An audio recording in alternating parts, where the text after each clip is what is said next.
The simple explanation: you give them food. The simplest explanation for your dog's loyalty is that you give them food and shelter. Your dog is grateful to you for the essentials of life that you provide and so is loyal to you. There is a scientific basis for this. Domestic dogs are descended from wolves, which man once took in and tamed with shelter and food in return for them acting as guard dogs. This reciprocal relationship remains in your dog's genes and their loyalty is a byproduct of it. Of course, this would mean that loyal dogs adore anyone who feeds them. Dogs are also pack animals and long to belong to a pack. They are much like humans in that way. It is said that no man is an island, and the same can be said for a dog. To your loyal dog, your family is their pack and they have adopted you as their own. Loyalty in a pack is crucial.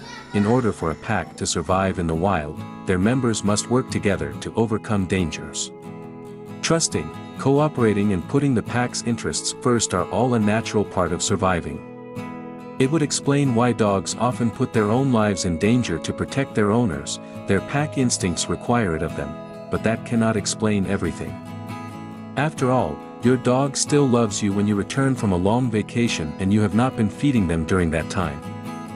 And what about Hachito, the loyal dog who used to greet his owner each day at the train station after work?